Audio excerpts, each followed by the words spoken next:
Hour. Let's kick this party off, get started. Welcome everybody. Thanks for having some fun in the chat and introducing yourselves and where you're from and what the weather's like where you're at today. My name's Bill Morgan and I will be running this shindig today. Hopefully we'll have a bunch of fun over the next, just about an hour or so. And we got some cool stuff for today. I'm gonna go over a little presentation that I want to show you. Nothing too crazy, just about 700 or 800 slides. Kidding. We're just going to go through a couple slides, jump into a product demo, do a little Q&A, and then if you hang around, maybe something a little bit special. I know you're all waiting to hear what it is.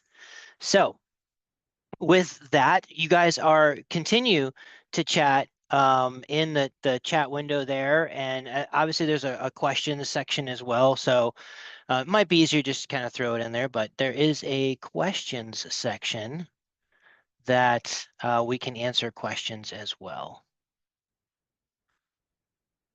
Let me make sure that that's up here too. So you can put it in the chat. I'll try to catch it there if you have any questions. I am watching it. And then of course there is an actual dedicated questions area. If you really want to get that up to the forefront, then you can do so there. So having done all of that, let's kick it off. So as I mentioned, my name is Bill Morgan. Just real quick about me, I am the Director of Sales Enablement here for CyberFOX. So anything the team needs, any kind of education, training, assistance, support, whatever it is, our team delivers that. I've been doing this for about 25 years now. Former U.S. Army vet, used to do a lot of security cleared work, worked all over kinds of cool, fun, secure installations around the United States and beyond. And then spent about 10 years at ConnectWise. I'm sure probably a bunch of you folks have heard of them. And then let's get into a little bit more here. So I've been doing this for a long time, and we're going to talk a little bit today about privilege management, how we can help you guys get better control of privilege. Why is it so important that you get control of privilege? And what are some of the things that we're going to help solve for when it comes to privilege escalation and administrator accounts and some best practices around how to deal with that stuff because it's a kind of a pain. So let's get into it. So you guys should be able to see me okay. All right, so let's start with this. So I want to talk about a little security problem that is out there in the wild. And the reason that I bring this slide up is a friendly, gentle reminder that we could be doing better than we are, right? So this is a question I like to pose to everybody. Not everybody answers honestly, but let's give it a shot. In the chat, how many of you right now on the computer you're watching this on are logged into said computer as the administrator, or your account has admin credentials? So you're an administrator. So, yep. So rule number one from Microsoft, right? Besides looking at any security framework best practice, nobody should ever log into their computer using their administrator access.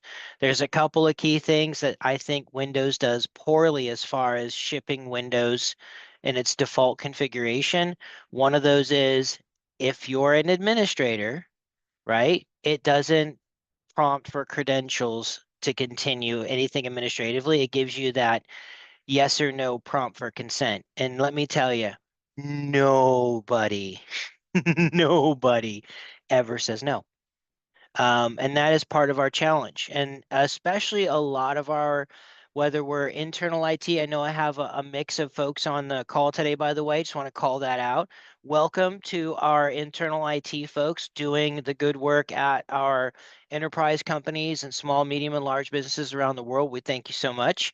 And again, for all of my MSPs who are doing the contracted work to help people out who maybe aren't quite big enough or have the talent pool to necessarily have their own internal IT team. So we thank you both for being here and identify that you guys are, what I'm talking about today is a transcendent IT problem. It doesn't matter whether you're, MSP for hire or your internal IT, we have to get a better lock on security.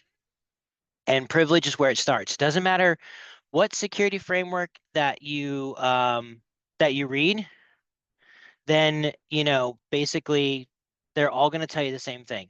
Nobody should have admin. Nobody, right? There's a proper method for doing elevation. And this is what the bad guys count on. 100%. They count on this. Let me show you why. 9 out of 10 successful breaches are basically abuse of privilege, meaning that somebody had admin they weren't supposed to. Good possibility they clicked yes because they can, and nobody ever says no. And then, right on the heels of that, it's password compromises, right? Which is my job. Once I get admin access, all my doors and windows are open, right? Taking away admin mitigates almost 90% of our risk because that's what most attacks are generated around. A lot of malware has some requires some form of initial access for them to get their foothold. I need to run my program. I need to click that link where I have some scripts running in the background. I need to elevate something over here. I was working on one today with the Galactic scanner. And so we were running our blocker feature, and we were able to prevent it from doing some of the things it needs to do. One of those things was it would reach out to command line in the user context and then try to run a bunch of scanning tools and utilities from that command line. But it didn't need to be elevated to do so, and we were able to block that, which was pretty cool to actually watch all that in real time. But that's the kind of stuff, like most attacks, most Windows vulnerabilities aren't actually vulnerabilities if you're just not an administrator. So that's why it's so critical that we really get everybody out of administrator down to standard user, including ourselves, right? Including ourselves. And then that way we're at a lot less risk. It's never zero. We all know this. So, and to illustrate this, I kind of put together this diagram to kind of show it. So your largest attack area, your largest threat surface area truly is privilege and password management, right? That is what they're there to leverage the most. That's what I'm looking for. That's what I need to traverse your network. It's what I need to move laterally around to do different things. I'm trying to get credentials, which get me access, right? Um, and so that's the biggest thing that we need to kind of secure. And then we have other tool sets, right? A lot of times, unfortunately, we generally start, here at antivirus. And a lot of times we're not even thinking about privilege, or we have to let privilege go out the door. Or the number one bad habit that I see is shared administrator account across all machines most of the time, same password, right? Um, and so instead of starting with privilege, we tend to start with antivirus. And then like, well, we need to bolster antivirus, so we put in an EDR, which is great. This is a great strategy. And then a lot of times we might even go further, might put a SIEM in.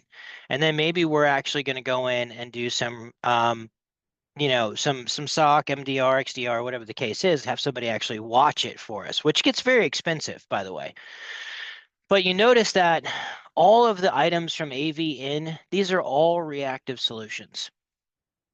They have to be there. I'm not saying that they don't. They do, but they are all reactive. It's the best analogy is like if you put a security system in your house, turn the security system on when you leave, but what you didn't do was you didn't mind your actual access.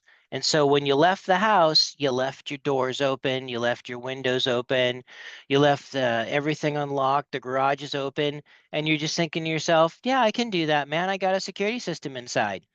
I'm sure probably most of you have a security system at home, and I'll bet you don't leave your doors open and your windows open and your garage open when you take off and leave the house with nobody there, right? Well, why would you do that with all the computers that you guys manage? Why would you leave this door wide open? And here's another reason. If I have privilege, most of the time, almost every time, I can cripple every single one of these internal layers. If I have administrator, I almost have the ability to do, well, I do have the ability to do basically whatever I want. And a lot of times I can cripple your software or any security software enough to get around it and do what I need to do or what I want to do, all because I have privilege. So if we start out here, a lot of our headaches will go away.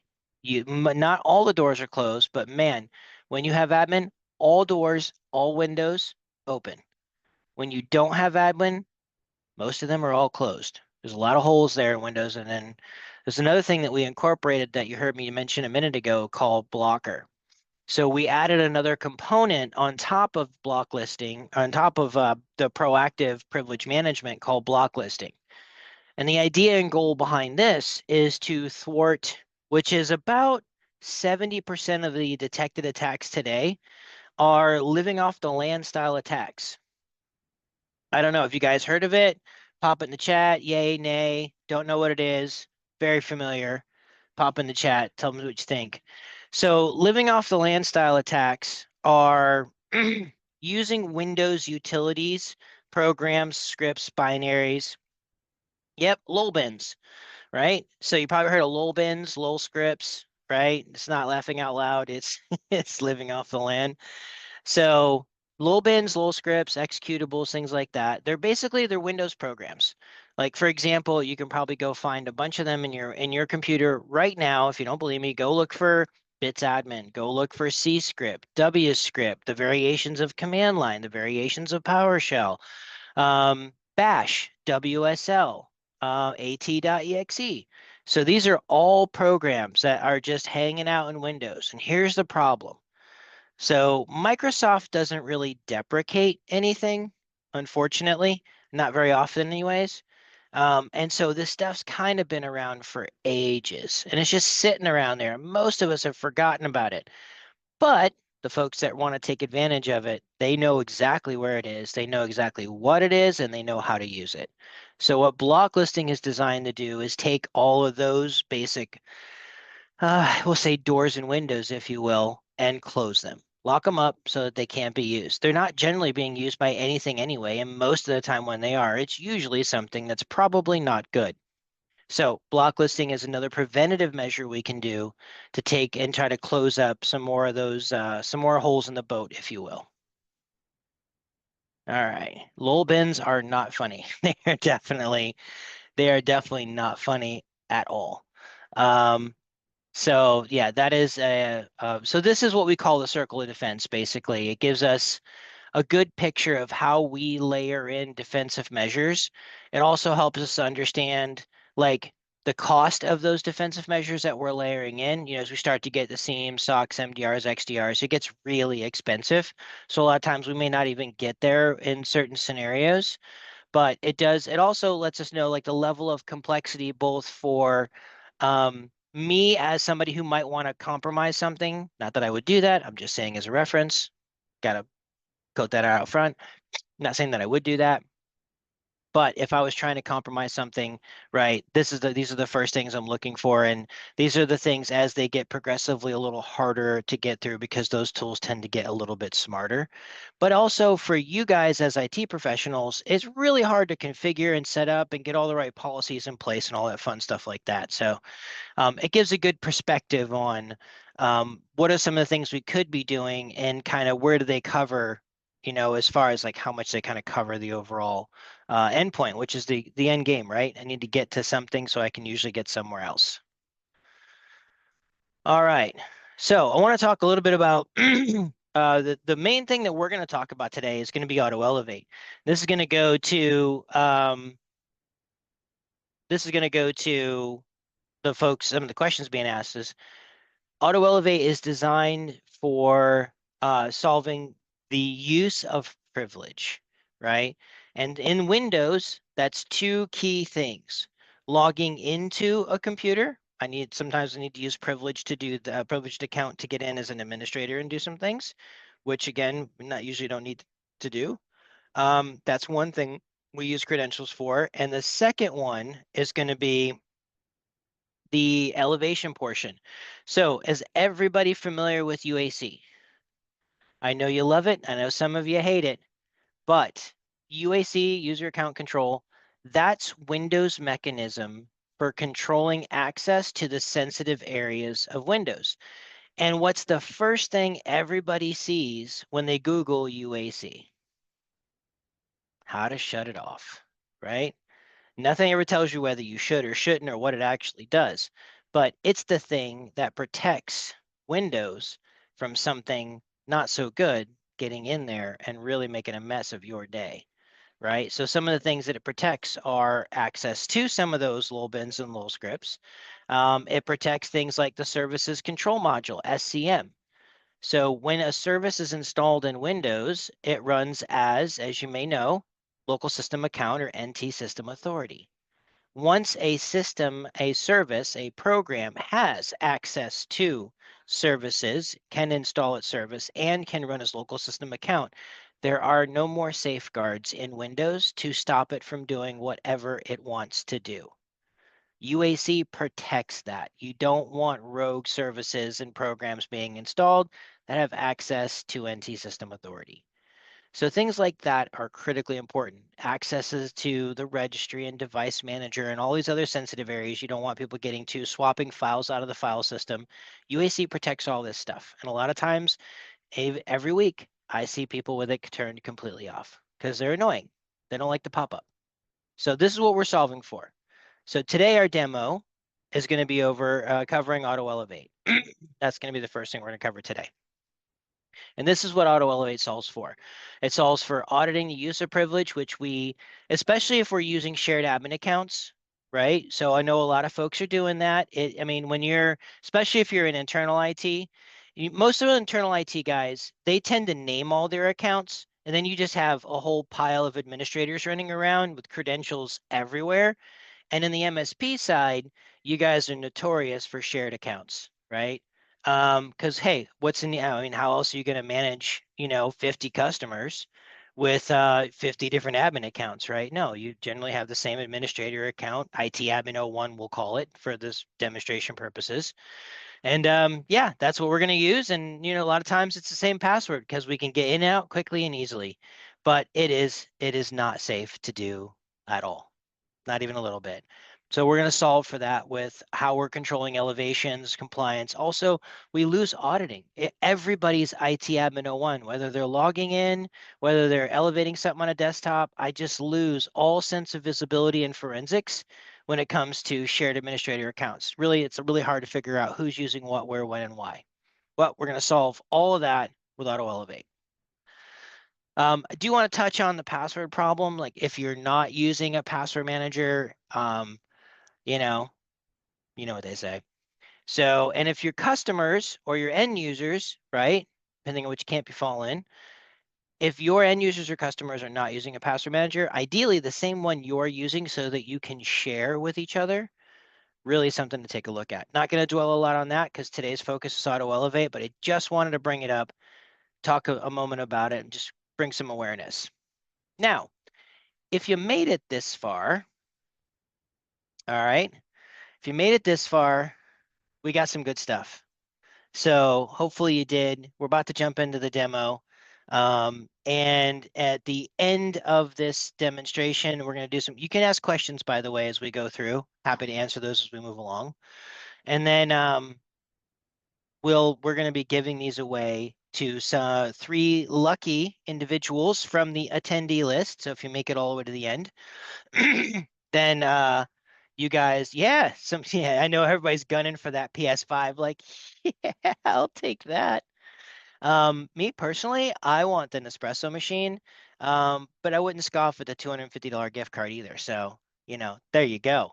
So we got some good stuff, guys and girls. Ladies and gents, no Cybertruck prize. Yeah, no, I know. I know. I mean, I talked about it, tried to get him to do it. He was like, maybe not. I think we are going to order a Cybertruck though and put the CyberFOX on it. That would be so cool. I don't know if he'll actually do it, but it sounds awesome. So, all right. So that's the presentation. I told you it wasn't a lot of slides, but it was, I think, important security information and a little reminder about how much we're really bending the rules when it comes to security. And you don't want that to be the reason that you get a compromise, right? Let it be something like diabolical from, some foreign country that was like absolutely mental and the guy that wrote it was a genius. Like let that be the way you go. Don't let it be because, you gave everybody local admin, right? Because that's just a punk way to go out. You know what I'm saying? All right, let's switch to demo. Let's do this. We're going over. I know, Nespresso for the win. I'm super excited about that. I really want one of those now. All right. So everybody's gunning for the prizes now. All right, folks, here we go. Let's talk AutoElevate. All right, so I'm going to be going through some scenarios with you guys today. I'm going to talk about some different things that we're going to help with control of, and then some of the things we don't do, some of the things we do. But let's focus on the dashboard really quick. So this is the dashboard of AutoElevate. All right. Now, the key thing I want to point out, and the thing that you want to get to is not easy. Let's be honest. But you see this little one right here? See that right there? Operating with admin privileges. You notice it says 0. That's what you want to see. UAC is turned off in the wrong places. You don't want to see that. UAC is turned too low. Don't want to see that either, right? We want to get everybody in the live. We want everybody being monitored, and we don't want anybody operating their machine at all ever with admin, okay? So that's the goal. So let's see what that actually looks like. So let's go through the computer screen a little bit. Just want to show you some of the information we're going to be giving you because it is incredibly helpful. So we know where UAC is configured. So that's super helpful. This is a good setting, by the way. So if you're looking at like where your levels are, if you're opening up, there's a very good chance if a bunch of you are logged into as admins, your UAC level right here is probably a level 3. So if you go type UAC in the search, it'll come up user account control. More than likely, it's at level 3 and it really should be level 4. And if you can just turn it up and click yes, that is not the way to operate. You can also see, this is really cool because this is going to show you, because sometimes this can be very difficult to see, but it's going to highlight basically who are the members of both people and groups, the local administrator group, right? So that helps us to monitor. Now we have this really cool feature. It's right here, and it's called Remove Admin. Basically what that does is this. It looks to see who my current active user is. So there's my active user. It is that fellow right there, who is moi. That fellow is a standard user. So no action has to be taken. But if I was an administrator, it would then query the local admin group and see if I'm in there. And if I am, it would boot me out. So I would no longer be a member of local admin. The next time I log in, voila, I am a standard user. My rights are gone. And it can continue to do that. So it's a really nice way to allow us to kind of make sure we're really focused on getting rid of people who have their admin ability. And that's not always an easy thing to do or an easy thing to see. And what I see a ton of is people like, oh, yeah, we did that last quarter and I ran a script that took care of it. Well, sometime between last quarter and this quarter, half those people got their admin rights back and nobody knew about it until you run the audit again. That's too long. This will do it every day. Make sure that they don't get their rights back. Now, there's a number of ways that this can function, but we've got a number of different modes. So auditing is going to be that let's get out there, let's figure out what's going on. Let's not do any damage to any environments, not mess anything up. We just want to go out there, gather some information about what's being elevated, how it's being, what programs, what processes, what's happening with privilege out there today. You'll find some scary stuff, trust me. Everybody always does. And then ultimately, once we go from auditing, we can kind of review those events. And so this is going to give me a record of all the different events that have occurred. So let's take a look at it like this. I'm going to give you guys a little detailed view. So one of the things that we want to be able to do is, because we want to be able to create policies.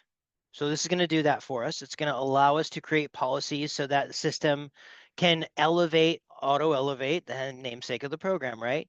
It can auto-elevate when it needs to. And then the ability to figure out do I want to create a rule that might not allow the elevation? Do I want to create a rule that would allow elevation? Or do I want to, maybe I don't want to create a rule at all for that. Maybe I will just rely on requests, right? So on the occasion, somebody might need to do this. They can ask for it just in time. I can grant it, right? And so you have all those scenarios. But what we're doing is we're organizing the data set. This is really nice because it lets me see, where do I need to focus? Because if you can imagine, trying to look at things like, let's reset this, right? Imagine just trying to look at it like that. It's like the Windows event log. It was really difficult when you have a ton of data, as some other apps tend to do, where they just kind of throw a million things at you and you have to sort of sort through it and figure it out. It's so much easier to be able to organize the things that you need to see the way you need to see them, so you know what to focus on.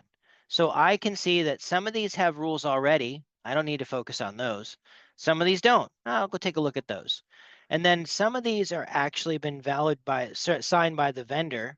We can kind of take a look and see what those are. These were not. So already, yep. Yeah, definitely not making a rule for the registry editor for sure. And then this guy right here, yeah, no way. Not making rules for that. But let's go see what's out here. We got some other stuff. We can see some certificate data. Okay, maybe that's all right. Maybe I want to create a rule for that. So I can come in here. I get my information about who is asking, what are they asking me for, links to things like virus totals. Let me just do a quick check on this thing, make sure I know what it does, kind of figure out what it's talking to. Is it signed? Is it recent? All right, everything looks pretty good. Got access to virus totals. That comes with it, by the way. But ultimately allows us to configure using a number of different attributes.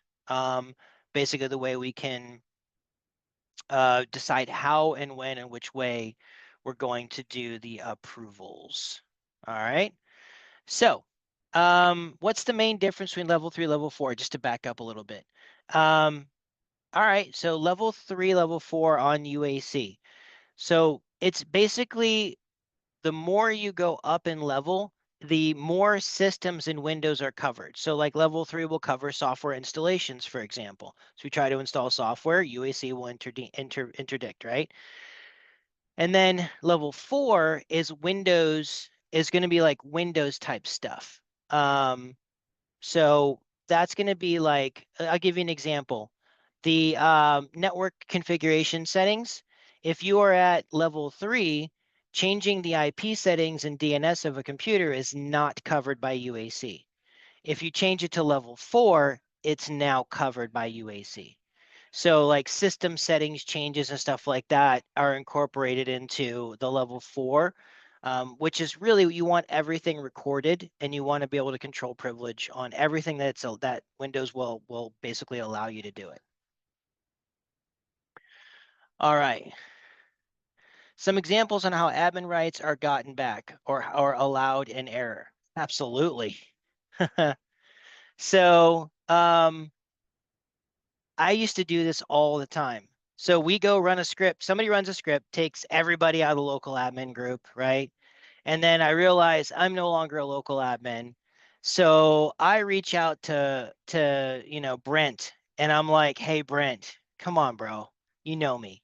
Like, I can't get my job done, dude. Like, can you help a brother out?" And he's like, "Dude, don't worry about it. I got you." So, like things like that happen. Sometimes somebody has a conflicting policy set up in, whether it's Intune or Entra or group policy. A lot of times, like things like Entra setup, if you have Entra configured in a certain way, when the user signs in the first time, oh, look at that, live request coming in. So I'm not going to answer that though. Um, Another way that happens is like if you have Entra set on first login to grant local admin access, then there'll be a local admin. So everybody that joins the first time gets local admin and nobody ever takes it away. So there's a lot of ways that it can get out there. And it can be a real pain to keep after it. So this will help you guys do that. How long does it take to learn all this when onboarding? Um, Not very long at all. It's pretty short. Like I usually do a setup with folks. It takes about an hour. After that, you've pretty much got the fundamentals. It's not a difficult tool. And these are things that you guys already do every day. You just have to learn how to tell the system to do it now, right? We're used to doing elevations. We're used to granting and taking away admin abilities. We're used to putting our credentials in for customers that we just didn't allow to have admin. The only thing I'm doing is taking your place so you don't have to do it anymore. So all of it is pretty easy to do. And then the rule creation part, like what we're looking at right here, it's just a fundamental basic kind of logic thing. If then else. If whatever boxes you've ticked on the left are true, you will get whatever happens on the right. So if I were to do something like this, I want to allow Sophos. In this case, I only want to, maybe I only want to let this certificate go through, but I could do a higher level approval where I could say, you know what, if it's Sophos, they're a security company.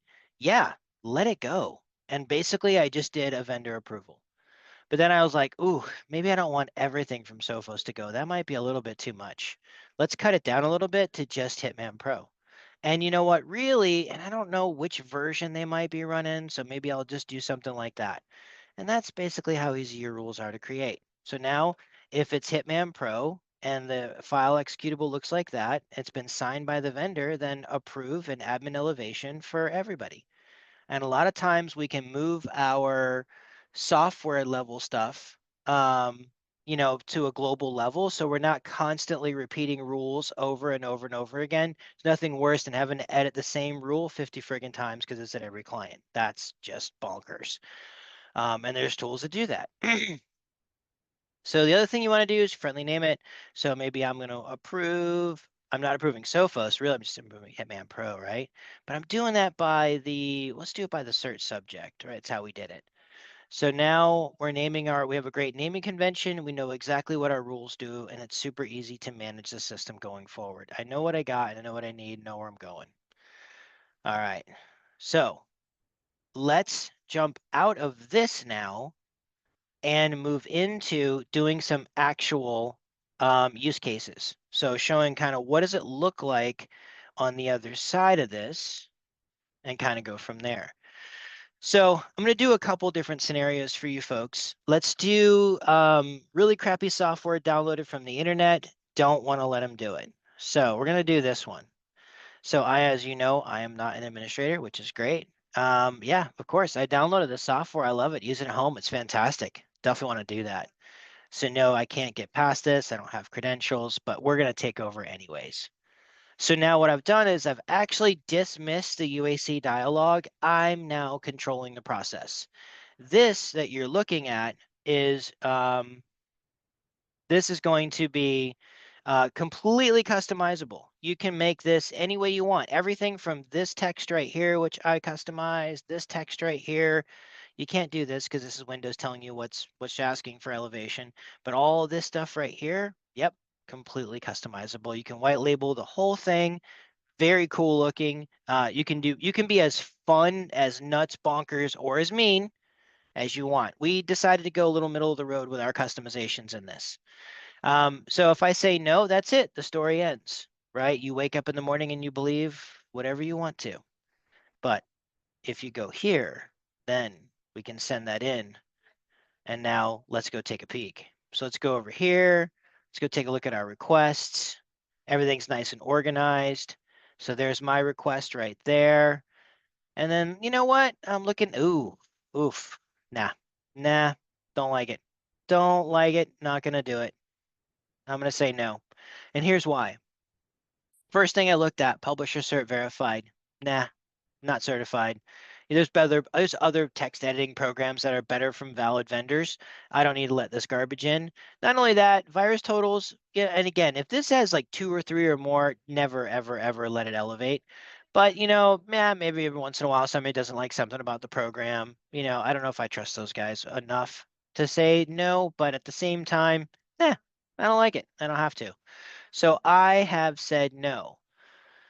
Now let's go look at the other side. Yep. And we told them no too. So now they're not allowed. Sorry, company says, hey, don't feel bad. We deny Batman too. He doesn't have full reign, but so therefore we did not let that elevate. So the beginning question that we had way back in the beginning was, how does AutoElevate help prevent privilege escalation attacks? Bingo, you just saw it. Don't allow it. I can also set policies on things that I don't want them to run. So for example, let's go elevate PowerShell because everybody loves PowerShell. So we're going to check that, and then we're going to realize, yeah, we got a policy for that too. So not going to let it happen, stranger danger. Can't let it happen. So we're just went ahead and told them, no, sorry, you can't do that. So that's how we stop. A lot of times, while there are certain things you can do with Commander PowerShell in the user's context, it's not much, right? There's really not a ton. It is severely crippled when it is not elevated to admin. Like I can't go edit the registry. Heck, I can't even flush DNS from a command line without being an admin. So once you've taken away admin and you don't allow elevations of those critical tools, then we couple that with blocker to block those things on the back end. You're in a pretty good security space. Now, let's say we want to let something go. All right. So this one, we're going to make a mixtape. I know y'all haven't done this in a while, so let's bring back some nostalgia for some folks. So, all right, here we are again. So we're going to ask. Now this time, just for fun, I'm going to do it from my mobile app really quick, just to give you guys a sense of like how quick this runs. So I'm going to go ahead and submit it. I have it on my phone. It's all green, by the way. It looks great. I'm going to go ahead and approve this one time. Done. You're approved. Let's go ahead and elevate. Click OK. Watch the magic happen. Here comes the credentials. So this rotation here, so in the time basically that you just watched that, we took an account, put it in, rotated its password, put it into the local administrators group. Go ahead, pass the elevation, do some token stuff on the backside, remove that account from local admin, and then go ahead and rotate its password again. That all happened in that blink you just saw right there. And now we got the elevation we need. Now, of course, that's all fun when you're, being able to, say yay, say no, all the stuff like that. So Brent, in the past, you had the launch setup again. So Brent, it all depends on the program and what you're running. AutoElevate captures the path and the arguments of what was being run and stores that so we can rerun it again. But there are some things that are like CLS IDs that reference COM objects that aren't direct file references that it would tell you, hey, I can't go call that again. You have to call that again. So certain things will do that. Like some of the control panels will do that, but then other ones will open no problem. So we are capturing the path. And so yeah, no, you don't have to run it twice. It's doing it for you. So like right here, watch, I'm going to run this one once. This one has a rule applied to it already. So I'm going to run this one. This one has a rule set. I don't have to do anything. I don't have to answer it. It knows it's allowed. We go ahead, we do the elevation, and that's it. Java starts the installation.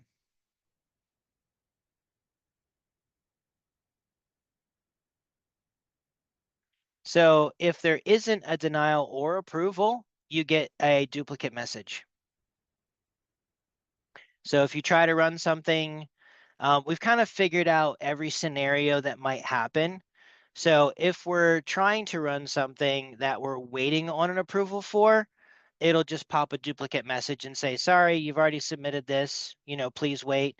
In addition, it'll create a service ticket if you have, one of our integrations that we have, which is going to be things like ConnectWise, Datto, Zendesk, Synchro, Halo, right? There's a few, ConnectWise Manage, like all of those. We have integration. So it'll open up a ticket, and then if you're ConnectWise, it'll put the pod in there. You can actually answer it directly from a pod in ConnectWise, which is pretty cool.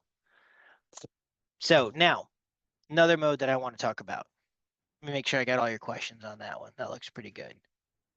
How does AutoElevate handle child processes being run from legitimate programs such as PowerShell?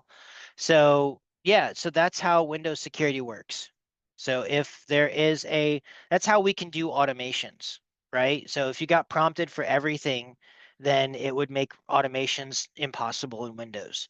So when you grant the token to a parent process, then the child processes of that parent program have the ability to spawn those and continue. Think of it like when you write a PowerShell script and you want to install 5 programs, you don't have to elevate every single one of those installs. You elevated PowerShell. That's how you can do automations. That's how Windows security works. So now, ideally, don't elevate PowerShell. Don't elevate command, things like that, right? And so you do need to kind of pay attention to some of the things that you are elevating. But there is a blocking utility, which we're going to talk about in a few minutes, that if you are blocking programs, you can block those if you need to in the background. All right, so now let's talk about tech usage. So I'm going to do this, just pull this up really quick. This is just a shortcut just for the demo. You would do this through a keystroke, Control, Alt, A. And what that does is brings up the QR code that you are looking at on the screen. And then basically what you do is, let's go here, scan this with the QR code. Boom, authentication success. We are now in technician mode, which is going to change the behavior of the UAC dialog here at this. In addition, I also want to point out that, again, if you're using any one of our API'd help desks, you can create tickets from here. So you can either, if you're already working on a ticket, you can pull up that ticket, you can create a new ticket, or you can go ahead and pull up a ticket that might already be there. You can go ahead, set status for that, what we were doing. In addition, you can put your time entry notes and you can run time and start the timer on this. You can run contiguous time across multiples if you need to. In addition, it's also going to record your elevations into the ticket. So whatever I elevate going forward will also be recorded into the ticket. So that's a really nice piece when we're jumping in, trying to get some work done, or we don't have a ticket, or somebody goes, hey, got a minute?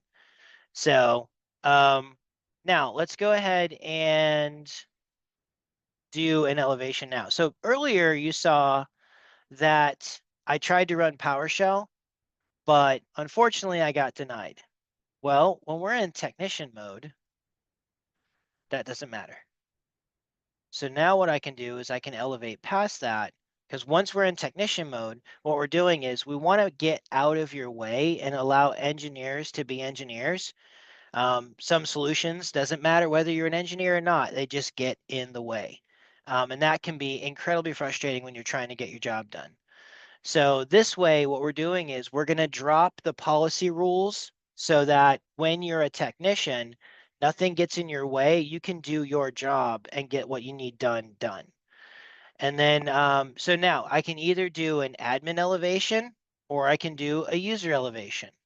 So, and this is so that gives us the ability to elevate in context. When Windows, sometimes certain things, the context of who the administrator is important, and that is something that we can do. So if so if it's a generic process, you can simply do an admin elevation, and there we go, no problem.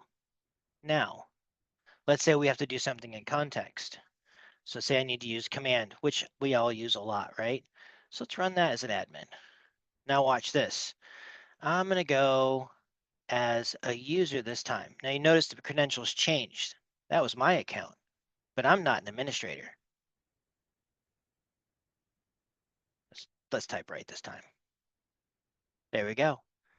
I was able to elevate me for that one process so that the context of admin was correct. So if I was connecting to a shared drive, or maybe something's in the app data directory, or I don't know, I need to get to the registry and I want to be in Bill's registry hive and not the admins. Well, making somebody an admin after you've removed their admin's a real pain in the butt. So having the ability to do that, pretty awesome. All right, so let's turn tech mode back off. All our policies are back on now.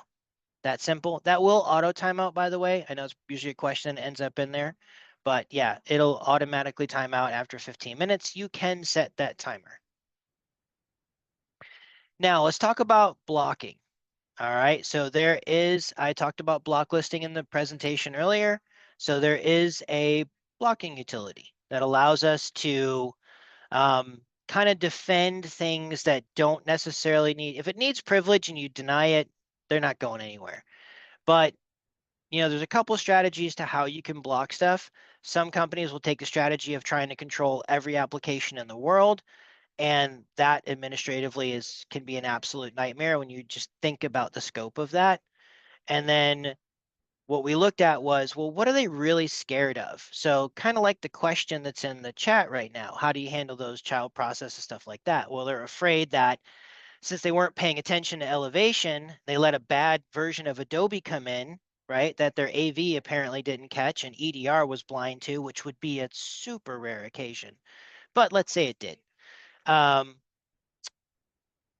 Then that potentially could reach out and talk to, they have to reach into Windows to do something. You have to run C script or command or PowerShell or W script or call some other program in order to do something. So we said, well, what if we just block those programs? It's a lot easier to manage that list and manage those programs and the exceptions than it is to manage every other program in the world. So administratively, when you think about which strategy do we need to take, that just kind of gives you the idea of what's out there. So let's do that. Let's talk about this one. So this was taken from an actual piece of malware. This is a living off the land style attack. Obviously, I can't let real malware loose in the environment, but it does simulate some of the steps it was trying to take to get a foothold. So let's take a look at that. So I'm going to run it now. And it was actually a program called Revenge Rat. And so these are just some of the little things it was trying to do. It was trying to get in the registry and call PowerShell and do some other stuff like that. But I am, in this scenario, I'm not actually blocking command or PowerShell. However, I am blocking all of the programs it is trying to use. One, it doesn't have access to an elevated command prompt. So most of its capabilities are completely crippled. Like I said, you don't believe me, log in as a standard user, just try to flush DNS. Ain't gonna happen. So what I did was we allowed this to block some of the key tools and utilities it was going to try to run. You're going to need Windows development tools to run VB scripts, like things like C script, W script, stuff like that. If you're going to try to go download an outside file, you've got to use a Windows utility generally to try to do that, right? Otherwise, you start streaming stuff from a program, your EDR is going to pick that up. So it's trying to use bits admin, right? It's really trying to be sneaky and use a lot of utilities that are behind the scenes that are built into almost every Windows install, because Windows doesn't deprecate anything. But we were able to basically, even though maybe our browser window popped up, zero damage done, zero foothold, access denied, everything was blocked. And then we can come in and review that over here, where you can see that. Let's go into here. You can see right there, there's me right there. Just so you can see it was actually running. You can see the C script was blocked, pulled by command, W script blocked, also pulled by command, bits admin blocked, also pulled by command. So we ran command in the user context, unelevated, tried to get a foothold and start to use some of Windows stuff to do the things I need to do, but it was all blocked in the background. Didn't allow it to get a foothold and go where it needed to go or do what it needed to do. Pretty cool stuff. And then the last thing I want to talk about, and then we'll end it there and we'll do it. Oh, that's right. We've got a giveaway. We've got a giveaway. So there's actually a document. If we go to here, go to support, I'm going to give you this URL right here. Watch this. I want you guys to watch the video if you're ConnectWise. There's a bunch of other ones out here too. There we go. It's called the Ticketing Integration Overview. That is the longest URL ever. Oh my goodness. Hopefully it'll go. It did go. Good. Watch that. That shows the whole integration process front to back of ConnectWise Manage. Really, really nice. So you can see all of our blocks there. Now, the last thing I want to talk about is the last thing that we use shared credentials for. So technician mode's getting rid of shared credentials, shared accounts, shared passwords. All of those things are big bad. So now the last thing, well, what else do I use my credentials for? Well, a lot of times I use them to log in. So now we have what's called just-in-time admin login. You see this little guy down here, CyberFOX admin? All I have to do, I'm not going to log myself out, but you get the gist. Begin login. Here's that same QR code. Scan that with your phone, automatically builds you an administrator account and logs you in as an admin. When you're done and you log out, deletes the account. And then when the end user comes back, this is a really important part. Look, when the end user comes back, they're still there. Their session's still around. So they can simply just log back in as if you were never there. Pretty sweet. All right. So what questions? We got a few minutes. We got 8 minutes. Okay, so how big of a learning curve is all this for a newbie to something like this? A little more involved than I was hoping, but less than others I've seen. Is there any type of training? Yes, so tons of training. It is very easy because all of these concepts are things you do as an IT person every day, right? You either give everybody admin, which you shouldn't do because that will get them in trouble, or you take admin away. And when you take admin away, now you're the guy that has to go sit down like every time, remote Zoom, whatever, Screen Connect, Splash Top, whatever your remote team viewer, whatever your tool of choice is, right? But now I've got a remote, put my password in, and then click yes, and then they can do the thing that they were trying to do. And it's not a tenable way to manage. So usually, especially for smaller shops, we end up giving them their admin rights back because I can't be there all the time at the moment that they need an elevation. And ultimately, if you boil it down to something like if you're just focused on that part right there without even doing the blocking piece, that will solve most of your problems. You already have an AV, you already have an EDR. A lot of tools are trying, what ends up happening is you end up duplicating functionality a lot. And so focus on the elevation piece and getting rid of administrators, put a couple rules in place. Life will be super simple. And it takes an hour or two to figure it out. And I can have deployment done. I did one earlier today. We deployed to a whole engineering firm, and we set it up in PDQ deploy. So that's from time to put the script in, get it all set up and run it. Took us 20 minutes. So it was really, really easy. Other questions? What do you guys got? What do you guys think? Some comments, a little feedback there. What you guys think? I get some thumbs up coming on the screen. That's awesome. Pretty cool. Digging it. Look, man, here's the thing, guys and girls. Like, nobody should have admin. And if nobody has admin, then you have to solve the admin problem personally every time they need admin. And nobody wants to do that, which is why a lot of people still have admin. So you've got to get something in place that allows you to get rid of administrator accounts, but solve the UAC problem, solve the privilege use problem, solve the shared credential problem all at the same time. And then you just throw the blocking, and it's just like it's a cherry on top of the pie, right? So, and then yeah, like small, even mom and pop, those are the worst. Those are the guys that are gonna get their photos cryptoed, and they're gonna be $500, and they're gonna be pissed off at you. And like, just don't give them people admin and be like, hey, if you need something, I have rules in place. Otherwise, it'll hit me on my phone. I'll push the button. You're gonna be good. We'll have it knocked out in 5 minutes. No problem. So well, that's what, Seth, that's what your AV and EDRs are. If your AV can't pick up a bad program, right, I would suggest a different one for sure, right? So um, that is the whole point of antivirus and EDR solutions, MDRs, XDRs, and stuff like that, is if somebody tries to compromise Adobe, for example, just pick up Spotify, doesn't matter, pick one, right? Those tools are going to pick up bad hashed files and awkward behavior is what an EDR is going to do. But at the same time, from an elevation standpoint, one of the things I highly encourage people to do is that if you get an Adobe file for an installer and it's not signed by Adobe, don't elevate it. Or if Virus Totals doesn't agree that this is a legitimate Adobe file, don't elevate it. We're giving you those tools so that you can see that something might be bad. So when I go look at a request, for example, and I go here and I look at this request, there's my app data and there's my certificate info. If you're doing Adobe and this is blank and that's an X, that's the biggest red flag ever. And then probably that's going to have an X next to it too. Don't elevate something like that. So it can integrate with anything that goes to UAC.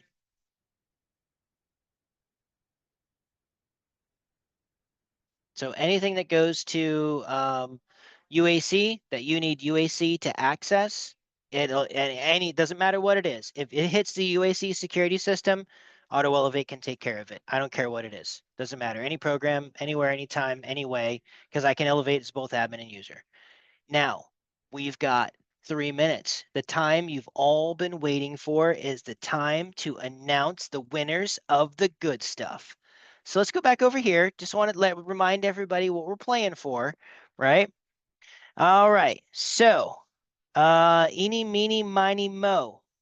All right. I know you don't want me to start with an espresso machine, so we're going to start with the gift card. So, looking through here, drum roll, please. Let's go. Where's the attendee list? Hold on. I can't see it now. But anyway. All right. So ready? Is Visa gift card. Jonathan Johnson. Big money, big money, big money. Jonathan, are you here in the chat? Raise your hand. Woo! 250, my friend. I got your name written down. We got your email address. We will get that out to you. And I don't know if they're gonna email or mail it to you, but they'll reach out to you. So Jonathan Johnson, congratulations on the $250 Visa gift card. Take the fam out. All right. Next, drum roll, please. The Nespresso machine. Dun, dun, dun, dun, dun, dun, dun, dun, dun. Are you ready? Is there a Brent Haas? Brent, are you here? Give me a chat. No, Brent? Oh, yeah, there he is. All right, Brent, congratulations. Again, we got your email address. We will go ahead and get you the info on that. And now what I would say is the big one, man. Like this is the big prize. Like so for all you folks out there, are you ready? Last but not least at 259. Oh, the drama's killing me. All right. Ed Tossman. Ed, are you still with me?